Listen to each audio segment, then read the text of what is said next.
Hi, today's story is called The Cherry Tree. It's a story from Japan.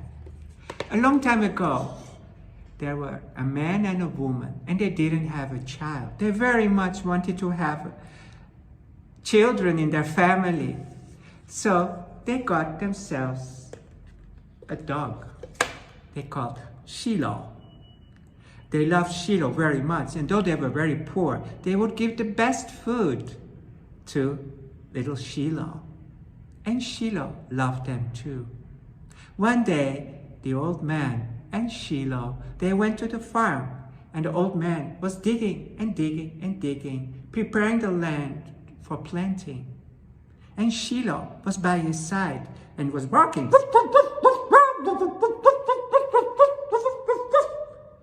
old man said, "Shilo, don't be so noisy. We have to work." But Shilo didn't stop. And the old man said, "You're a good dog. Why you don't listen today?" And again, Shilo said, and he was digging and digging and digging and digging in the soil. The old man went to see why Shilo was so excited. And he found that where Shilo was digging, there was a box. And when he pulled up the box, inside the box, there was so much money. Shilo had made them rich. And that, of course, they got even better food for him, and they took more care. Now, one day, the neighbor came, and the neighbor said, "How did you get all that money?" The old man, he didn't want to say, but he was thinking, a good neighbor is more important than a distant friend. So he told the neighbor that Shilo had found a box with gold in his land. And the neighbor said, "Give that Shilo to me for 3 days. Let me see if Shilo can find money in my land." The old man didn't want to let Shilo go to the neighbor's land. He didn't like that neighbor, but he was thinking, a good neighbor is more important than a distant friend. So he said, "Okay." And the neighbor took Shilo to his farm and he said, "Go, dig for me." And Shilo was digging, digging, digging, and digging and digging and digging. But all he dug up was bones, trash, broken toys, but no gold. And the neighbor was so angry that he took a stone and threw it at Shilo. And Shilo, he died. And the neighbor took Shilo back to the old man. And he said, "Look, your Shilo died. I'm sorry. It was his time." That night, the old man was crying and crying. And that's how he fell asleep. And in his sleep, he had a dream. Shilo came in his dream. And Shilo said, "Where you buried me, there is a tree. Cut a branch from the tree, make a mortar, and you will see." And the next day, the old man remembered his dream. He went to where he had buried Shilo. He cut off a branch from the tree, and he made a mortar. And he started to grind the mortar, and out of the mortar, there came money. Shilo had made them even richer than before. The neighbor came. And the neighbor said, "Hey, you were rich, but now you're very rich. Tell me what happened." The old man, he didn't want to tell him. He didn't like that neighbor. But you know, a good neighbor is more important than a distant friend. So he told him that Shilo had given him a dream. And in the dream, he had told him about the mortar, and the mortar gave him money. The neighbor said, "I want to borrow your mortar." The old man didn't want to lend a mortar to that neighbor. But you know, a good neighbor is more important than a distant friend. He didn't want to quarrel. And he thought, a mortar cannot die. So he said, okay, for 3 days, then you must give it back to me. And so the neighbor took the mortar and he started to grind the mortar and grind and grind. What came out of the mortar? Money, jewels, diamonds, trash. His whole house was flooded with smelly, yucky trash.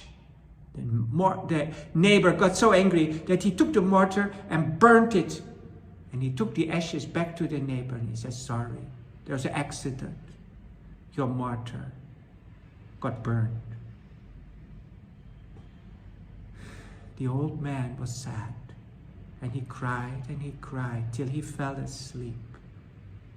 And as he was sleeping, he had a dream. And who came in his dream? Shilo. Shilo said, don't cry. Tomorrow when you wake up, take the ashes of the mortar, stand by the roadside. When the king passes by, throw the ashes into the trees and you will see. And the next day, the old man, he remembered his dream. He picked up the ashes, stood by the side of the road, and when the king passes by, he threw the ashes into the tree. And all the trees started to blossom. Beautiful white and pink cherry blossoms. The king couldn't believe his eyes. He says, you're amazing. These trees have no leaves, but they have flowers. And he took money and he said, you must take this money. You are an amazing man. When the neighbor saw that, he said, King, wait, I also can make the cherry trees blossom. He took the ashes from the mortar and threw it into the tree, but the wind blew and shoo, all the ashes blew into the king's eyes. The king got so angry. He called his soldiers and told them to lock him up. The story says that after this bad neighbor came out of jail, nobody wanted to give him a place again. But you know, until today, the cherry blossoms still blossom before the leaves come. It's like a miracle. And all because of one good man and his dog.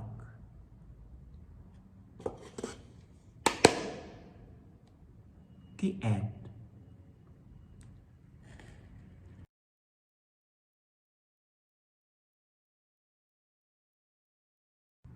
This story is a pourquoi story. Pourquoi means why. It explains why cherry blossoms blossom before the leaves come. Cherry trees are not the only ones. We also have peaches, plums, and some other trees that first flower and then have leaves. And this has to do with the climate and whatever. There are many scientific reasons for it. But this is a beautiful story that shows the miracle of nature. And it also, this story shows how intimate people used to live with trees. Trees were friends for life. Trees provided food, fruits. They provided wood for fire. Trees provided lumber for houses. Trees were very important. And trees were homes for spirits, human spirits, nature spirits. Trees were healers. And there are many medicines that come from the trees. People who have a tree near their house, they usually live longer than people who don't have trees near their houses. Even it has been shown that in hospitals, where there are trees, people recover more quickly than in hospitals without trees. So trees have always had a very protective force and support for human beings, and people recognize that. And 2/3 of the planet, before people started to cut down, 2/3 of the planet was full of trees. Today, only half of that is surviving. And one thing that we maybe can do is to learn to respect and love the trees by learning the stories of the trees. And I'm sure there are many more stories where you live about the magic of trees.